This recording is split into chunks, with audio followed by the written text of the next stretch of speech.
Pendant des décennies, j'ai été une adepte à l'anxiété, anxiété chronique. Et on a régulièrement un tas d'habitudes qui augmentent cette anxiété. Du coup, je voulais refaire un point sur ce qu'avait été cette période de ma vie franchement complexe, où il fallait que je bataille au quotidien contre cette anxiété. Et je pense que vous vous y retrouverez vous aussi également si vous êtes actuellement dans cet état d'anxiété. Alors il y avait par exemple l'idée de sauter les repas, avec la faim qui finit par nous rendre irritables et qui réduit notre concentration, le fait de manger trop de sucre, qui est réconfortant les premières secondes et puis rapidement qui épuise notre corps et puis qui nous culpabilise. La nourriture pauvre en nutriments avec un corps du coup de plus en plus faible, le fait de pas faire suffisamment d'exercice et du coup un stress qui s'accumule parce qu'il n'y a pas moyen de décharger tout ce stress qu'on peut avoir accumulé en nous et du coup qui grandit alors que l'activité physique pourrait permettre de l'extérioriser. Regardez aussi les informations à la télé ou alors les écouter à la radio qui permet de se remplir d'un tas de peur dans tous les sens et qui nous enfonce un petit peu plus la tête sous l'eau. L'idée aussi de ne pas boire suffisamment d'eau dans la journée, ne pas avoir le temps parce qu'on est occupé à faire autre chose et du coup notre hydratation passe en second plan. Et un corps déshydraté juste stresse tout simplement notre corps.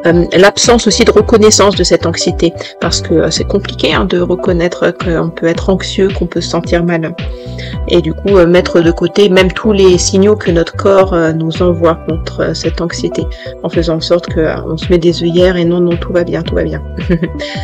Cette facilité aussi de se comparer aux autres en se disant que on n'est jamais assez bien pour ceci, jamais assez bien pour cela.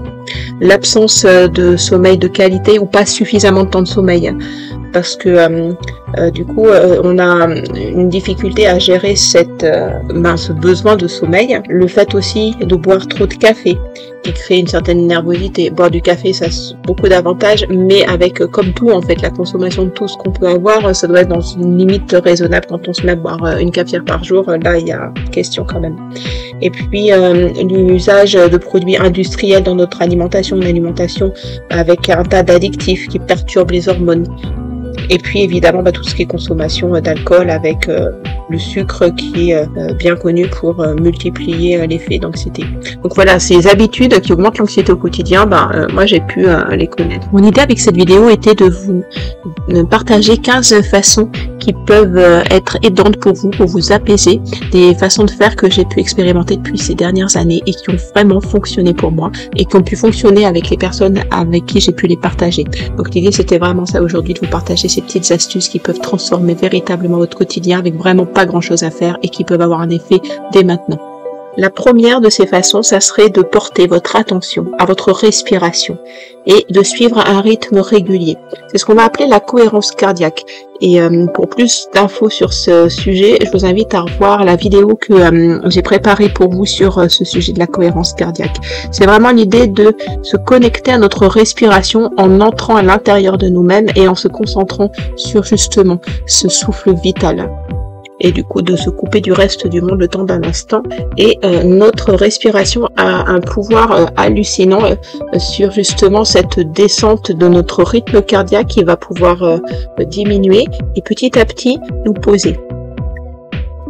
Deuxième façon de vous apaiser, connectez-vous à votre corps et à vos ressentis physiques. C'est loin d'être une évidence et d'être quelque chose de simple de se connecter à soi, de ce qu'on ressent.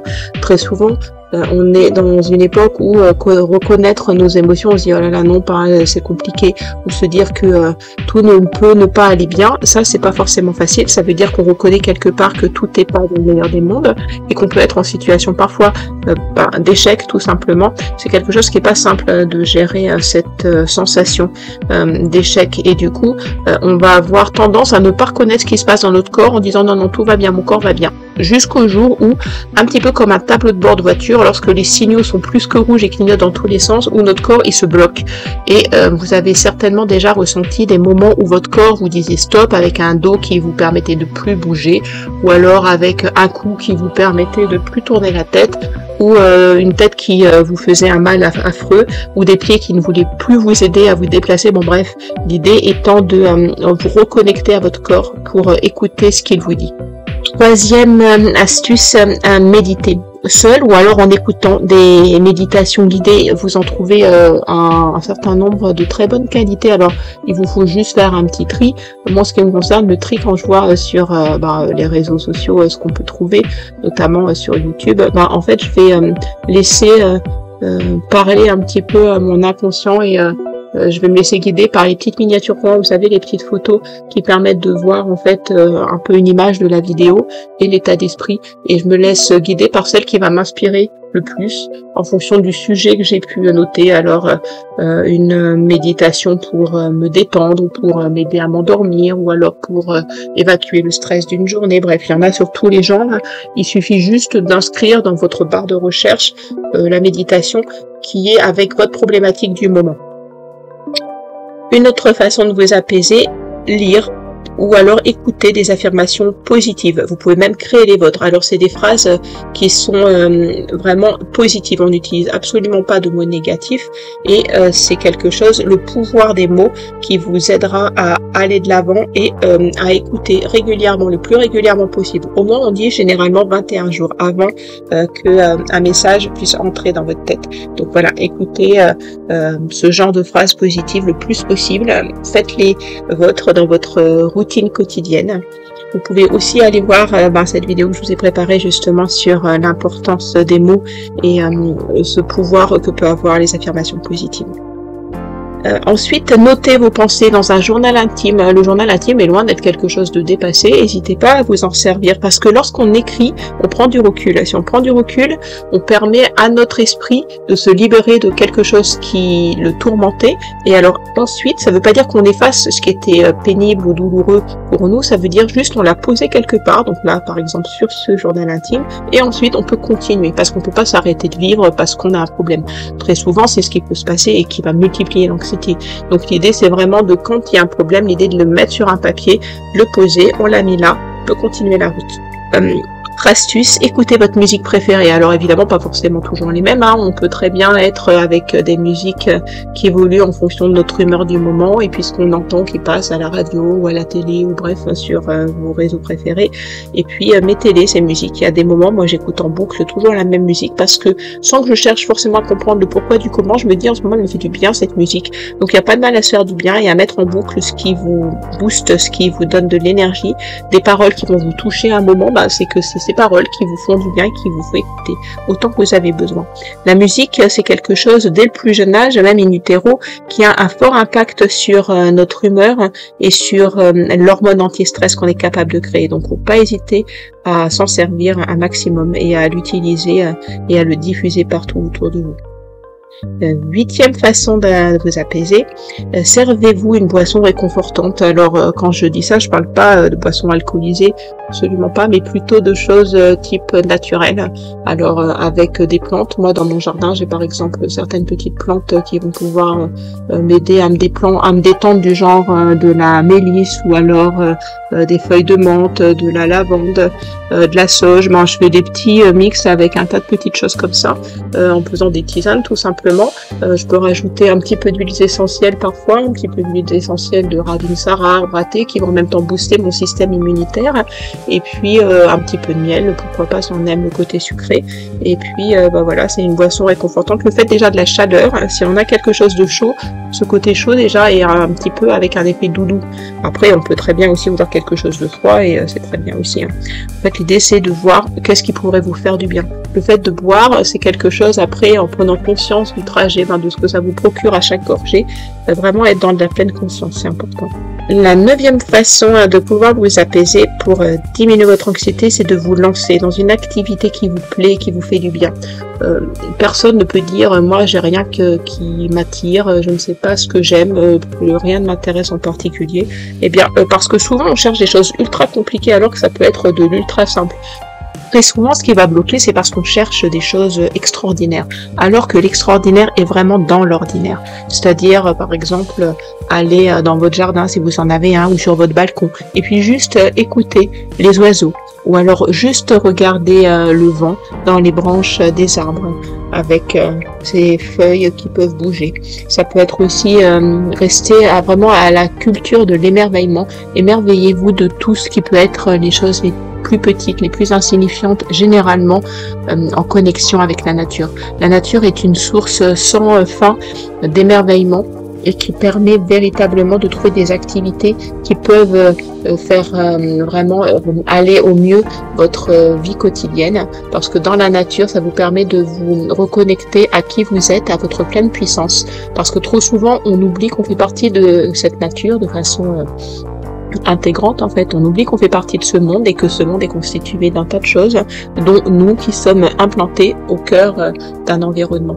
Et cet environnement, autant l'exploiter pour nous faire du bien. Ce qui est lié à la nature, même quand on habite en ville, on peut trouver des éléments de connexion, c'est-à-dire même si on a une plante dans sa maison, on va prendre soin de sa plante, pouvoir, alors là je vais paraître un peu étrange de dire ça, mais parler à ses plantes, parler à ses animaux de compagnie, si on en a, faire des câlins à nos animaux de compagnie, que ça soit autant un poisson rouge qu'un chien, un chat, une poule, un reptile, je sais pas en fait, tout ce qui vous fait du bien, eh bien, n'hésitez pas à trouver ce genre d'activité. Ça peut être aussi faire tout simplement une activité, vous préparez un gâteau, ou alors vous préparez quelque chose à manger, une soupe, ou je ne sais pas quoi, ou quelque chose qui va vous permettre surtout de vous déconnecter, de penser à ce que vous faites exclusivement et d'arrêter d'avoir votre esprit qui vagabonde. Alors, une autre façon de vous apaiser, ça peut être sortir de chez vous. N'oubliez pas que rester enfermé entre quatre murs, ça empêche vos énergies d'aller et venir, et du coup vous restez, si vous êtes déjà anxieux, dans cet état d'anxiété lorsque vous restez entre vos quatre murs, parce que il y a besoin de se connecter à l'extérieur pour que ces énergies elles puissent sortir, s'évacuer, et vos énergies d'anxiété à l'extérieur vont pouvoir se renouveler et vous allez pouvoir capter cette énergie de paix intérieure en allant vers l'extérieur. Alors juste une promenade dans la rue, vous allez faire un footing, vous allez tout simplement marcher, vous sortez de chez vous et vous profitez pour aller faire un tour en dehors. Parfois on dit juste même ouvrir la fenêtre et on récupère un bon bol d'air frais, et du coup d'un coup on se sent un peu plus apaisé et ça fait vraiment aussi du bien. Donc faut pas chercher des choses complexes, hein. Vraiment le plus simple c'est ce qui est le plus efficace en général. N'hésitez pas aussi à faire du sport, à danser, à nager, à courir, alors à faire du sport en salle si vous le sentez, ou à faire des sports collectifs si vous aimez ça. Bon bref, l'idée c'est de trouver un sport qui peut vous faire du bien, adapté à votre rythme de vie, adapté à vos finances aussi, parce que c'est pas toujours simple de faire du sport. Parfois l'horaire va pas avec ce qu'on aimerait faire, alors du coup l'idée c'est vraiment de trouver. On peut très bien aussi s'installer par exemple un tapis de course, un tapis de marche dans sa maison, ou un vélo elliptique, et puis pouvoir, maintenant il y a des cadrans, alors du coup on peut très bien avoir un petit film qui défile sur notre cadran quand on court, ou alors regarder la télé en même temps. Il y a des façons de faire du sport qui sont vraiment facilitées à notre époque. Deuxième façon de vous apaiser pour limiter votre anxiété, c'est faites-vous des moments de pause bien-être, par exemple avec un massage, ou alors un rendez-vous dans un spa, ou alors je sais pas, un moment de détente. Cherchez à vous faire du bien. Donc ça peut être aussi en réflexologie plantaire par exemple, un massage des pieds, ou alors au niveau de la tête, vous allez tout simplement chez votre coiffeur, vous faites une petite coiffure avec les petits massages qui vont très bien, qui font tellement bien lorsque c'est le temps du shampoing. Voilà, l'idée c'est des petits moments de détente qui sont précieux. Vous pouvez également passer du temps, du coup, dans la nature, ça je l'ai déjà dit, mais vraiment c'est quelque chose qui est tellement essentiel pour moi, passer du temps dans la nature le plus possible. Et la nature peut très bien s'inviter dans tous les logements, qu'on habite une grande maison, une petite maison, peu importe, la nature elle peut être là un petit peu partout. Il suffit tout simplement de faire de la culture. On peut très bien planter des graines. On récupère une graine dans la nature, une petite plante qu'on a trouvée sur un chemin et qu'on va se mettre dans un pot pour que ça pousse dans notre maison. Ça peut être des herbes aromatiques, ça peut être un tas de choses. En tout cas, la nature, elle peut être dans votre maison. Et vraiment, l'idée, c'est de l'avoir sous les yeux, avec toujours une nature. Si vous avez des plantes dans votre maison, soyez vigilants à ce que vous soyez avec des plantes qui sont vivantes, parce que lorsqu'on prend pas soin de ce qu'on a comme élément de nature, qu'on a par exemple des bouquets de fleurs fanées, des fleurs mortes, des plantes mortes, eh bien on cultive une énergie négative. Donc soyez vigilants à garder une nature, du coup si c'est dans votre logement, qui soit vivante. Et quand vous voyez des fleurs ou des feuilles qui sont abîmées, fanées, eh ben vous les éliminez pour garder l'énergie de vie et pas celle de la mort. Voilà. Ensuite, pensez à prendre du temps pour parler, tout simplement aussi avec des personnes qui sont chères à vos cœurs. Trop souvent, on oublie cette idée qu'on est des êtres sociaux et parfois que ce soit un petit message, un petit SMS, un petit message WhatsApp, un petit coup de téléphone ou alors un petit temps en visio si on n'est pas proche des personnes qu'on aime. Et tout ça, c'est des moments importants qui vont recharger vraiment vos batteries. Alors que ce soit quelqu'un de votre famille ou un ami ou en général, vous pouvez trouver autour de vous des personnes qui sont là, qui sont chères à vos cœurs. N'hésitez pas soit à les rencontrer en vrai, si vous avez cette possibilité de les rencontrer autour, je sais pas, d'un petit goûter, un petit temps de discussion entre vous, ou de vous caler des rendez-vous, parce qu'on est tous à courir après le temps et parfois c'est compliqué. Donc vous pouvez très bien aussi vous caler des rendez-vous, à tel moment on va se prendre ce temps, vous les mettre dans votre routine de tous les jours. Si vous voulez avoir des temps vraiment avec les personnes qui vous sont chères, faites en sorte que ces personnes soient suffisamment importantes pour qu'elles puissent rentrer dans votre routine quotidienne. Et puis la dernière petite façon de vous apaiser, ça serait juste aussi de penser, quand vous en avez besoin, à vous reposer. C'est-à-dire pour ça, il faut être déjà suffisamment à l'écoute de vous-même pour vous dire, bon là, je suis fatiguée, alors j'avais peut-être prévu de faire ça pour le travail, ou ça pour la maison, pour que ça soit rangé, nettoyé, tout. Eh bien, il y a des moments, c'est aussi bien de vous dire, non, pas aujourd'hui. Alors l'idée, c'est pas de procrastiner et puis de remettre tout sans arrêt au lendemain, mais d'avoir cette conscience de se dire, là, je suis fatiguée, j'ai besoin d'un petit temps de pause. Alors ça peut être en allant prendre une douche aussi, par exemple, ou un bain. Ça peut être à un moment donné d'aller vous coucher avec un petit livre à lire ou alors rien du tout et puis juste vous endormir parce que vous êtes fatigué. Vous avez bien le droit d'être fatigué. C'est aussi par le sommeil qu'on réussit à recharger nos batteries. Donc maintenant, n'hésitez pas à venir vers moi pour aller vers un accompagnement 100% sur mesure personnalisé. Vous retrouverez les liens dans la description de cette vidéo pour retrouver tous les accompagnements proposés que vous trouvez sur mon site internet Odoo. Et puis revenez vers moi pour qu'on puisse échanger et voir ensemble votre champ des possibles. En attendant, prenez soin de vous. À très vite. Merci à vous d'avoir regardé cette vidéo. Et si vous aimez ma chaîne et que vous aimez prendre soin de vous pour aller toujours de l'avant vers votre épanouissement personnel, pensez à cliquer sur le bouton abonnez-vous pour toujours plus de contenu. Pensez aussi aux formules d'abonnement où vous pourrez bénéficier de bons plans et de réductions. Et puis, n'hésitez pas à me solliciter, à venir vers moi pour qu'on voit ensemble votre champ des possibles et trouver l'accompagnement sur mesure qui vous correspond. Prenez soin de vous, vous le méritez.